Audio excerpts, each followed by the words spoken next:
is up, YouTube? That's kind of a cheesy way to start things out. And today I am talking about whatever I want to talk about. No, just joking. Basically, I wanted to talk about my experience with the H2 SX recall. You know, anybody that has this bike knows that in November there was a recall sent out. God, spring is here. Oh God, I'm so glad to be riding again.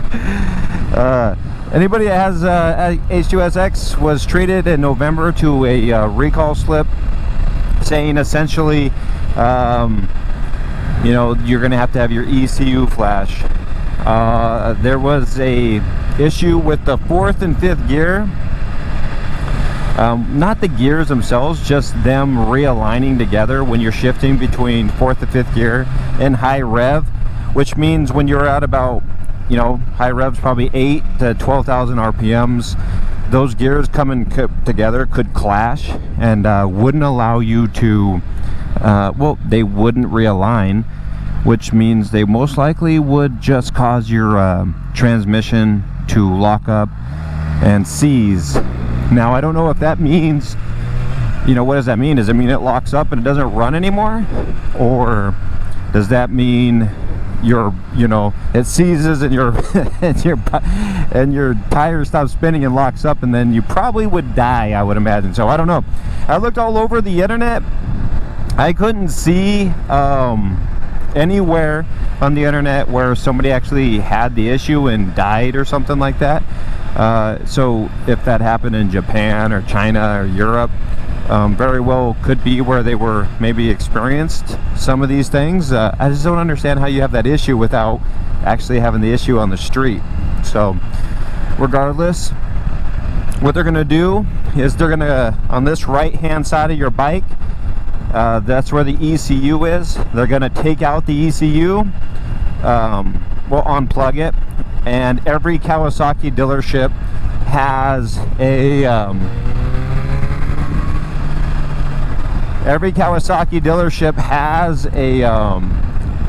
the connections where they'll connect it and download a new map that allows the bike to shift at high rev range between 4th and 5th gear. So it's a pretty simple fix. Here's the thing, and I think I don't know, did I have this issue just because my bike is flashed through Brock's, and I don't know if it's just because it was flashed I had this issue. I kind of feel like it was that, but I don't know. So when I took my bike in, it wouldn't take the flash. What the mechanic said they were getting was like a code or an error 33, and essentially what that was is it wouldn't take the flash. I don't know, as simple as that. That's what they told me anyway. And because it wouldn't take the flash, I then they had to replace the ECU. As you can imagine, that sucked. So that being the case, I'll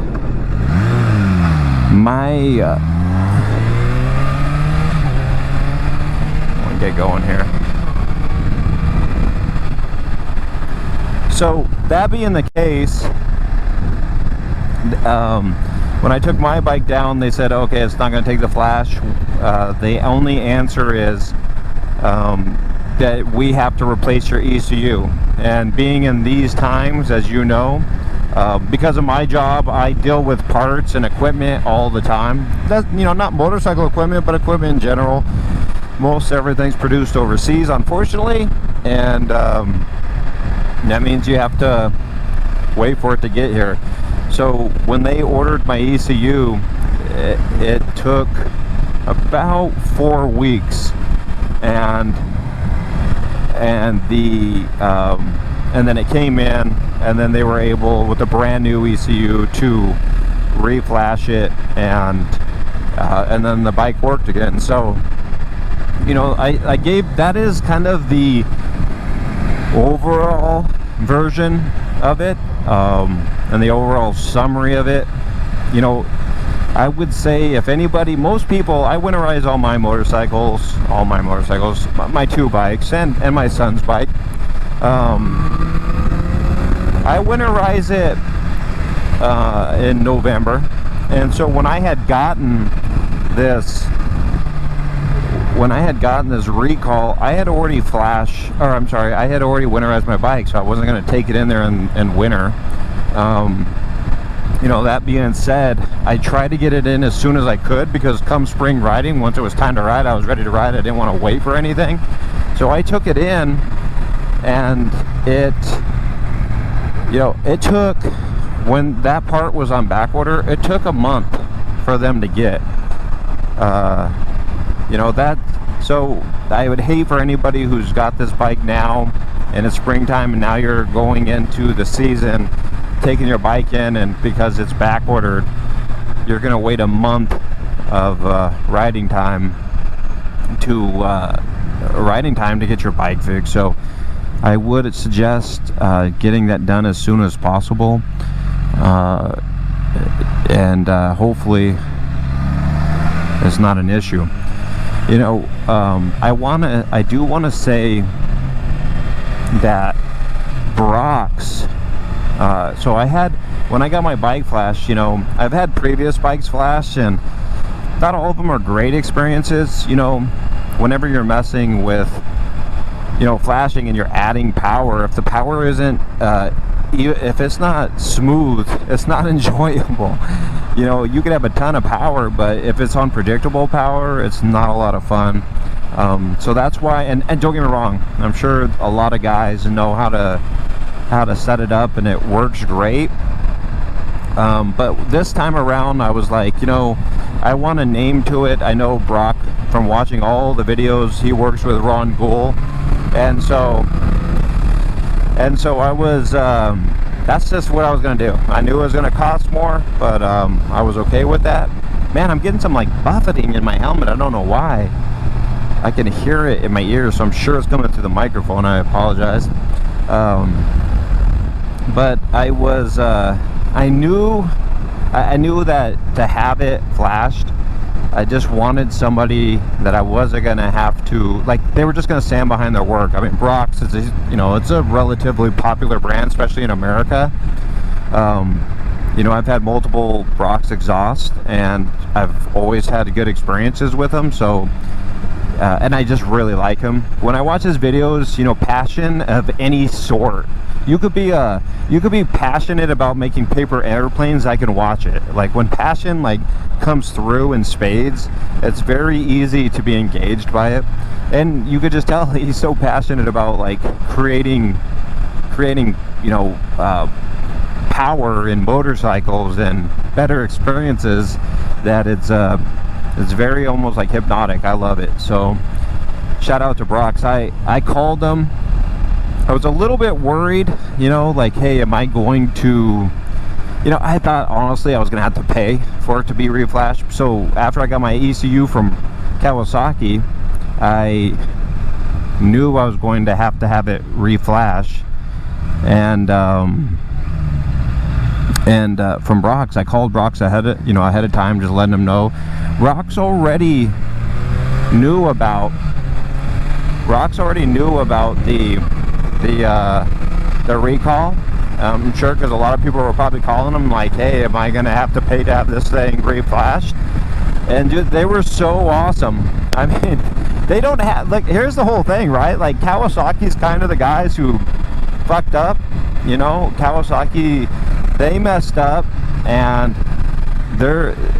so it's not Brock's fault. It's not their responsibility to have to reflash Kawasaki's issue, you know. And the fact that I called them and they just said, hey, pay for the shipping, and, you know, the shipping back to you, and we'll send you your flash. And that's what I did, and it was seamless. You know, I personally paid for next day. I insured it.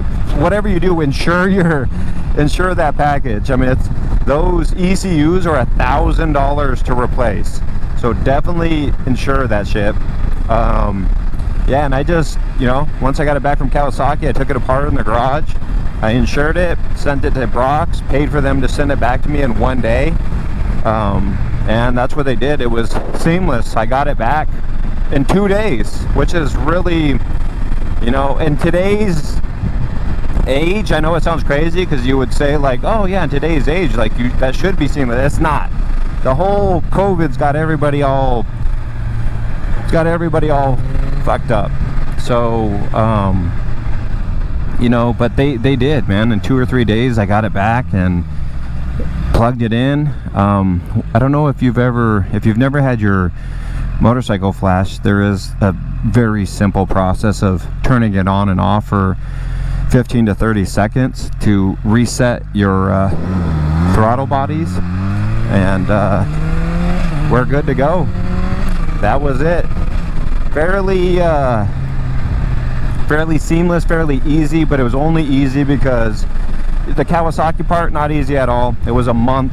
The only reason it wasn't a big deal and I didn't make a big deal about it is because it was in the winter. Brock's, on the other hand, seamless, easy, is what I've grown to expect from Brock's. That's why I will continue to search Brock's products first when that's an option. And yeah, and it's all good. Now springtime is here. We're riding again. I'm so excited. I'm gonna put out more videos. I was sitting there thinking, like, what am I gonna talk about? You know, because like when I'm riding my bike by myself, I talk to myself all the time. Don't, you know, and everybody talks to themselves, I imagine. But you know, I was sitting there thinking, well, why not record it and just talk about random subjects? And that's what I'm going to do. I don't think it's necessarily going to be all motorcycle talk. I think I'm just going to talk about random subjects. I'm going to stay away from the ones that seem to get everybody all, you know, fired up. There's enough people that constantly talk on all those subjects. I'm not really interested in drama or any, you know, like, honestly, man, like when I'm riding my motorcycle, I'm just riding it to you know, just to chill and relax and just think about like how great life is, how lucky I am, and how lucky we all are. If it doesn't matter if you're walking on this planet, if you got, you know, I'm not trying to be preachy, but if you're just here, I don't even want to say if you got 2 working feet, because everybody's gonna get mad at me. Hey, what about the people in the wheelchairs? Yeah, everybody's lucky. Like, if you're here, you get experience. If you could taste, if you could breathe, if you could smell, you could draw. You got hands, you got eyes, you got ears. You know, so outside, if you have no arms, no feet, no eyes, no smelling, or no ears, okay, then I would say you're probably not as lucky as the rest of us. But if you have all those things, you should consider yourself part of the blessed, because life's amazing, and I really feel that way. And so, like I said, I'm just going to talk about random things: motorcycles, helmets, gloves, gear. You know, I have my H2, I have a ZX14, my son has the 2020 Kawasaki 400, which is a lot of fun to ride. I mean, you would say, yeah, you're driving an H2 SX, like, how is the 400 fun to ride? The 400 is freaking fun to ride, okay? Like, I had so much fun riding that thing around. He's learning on it still. But I'm telling you right now, if I robbed a bank, that would be my getaway bike. Because on this, yeah, I'm fast on the freeway, or, you know, you're fast in a straight line, but like weaving in and out of parking lots or cars, or if you were trying to get away from somebody, I'm 100% trying to get away on a 400, because it was just so light. It's so easy to maneuver on, and it really is so fun to ride. I'm a bigger dude though. I'm 6'2", you know, 220. And overall, you know, it doesn't have like the overall power that I need for everyday riding and riding roads, but just in general, such a fun bike to ride. So all that being said, thanks for riding with me. Like I said, I'm gonna try to put out a video a week. That's my goal. You know, in life you gotta have goals. My goal is, I think I'm gonna just try every Sunday morning ride, every Sunday or Saturday morning, depending on what the forecast looks like, and then ride and just record my inner deeper thoughts. So again, thanks for riding with me. Until next time, see ya.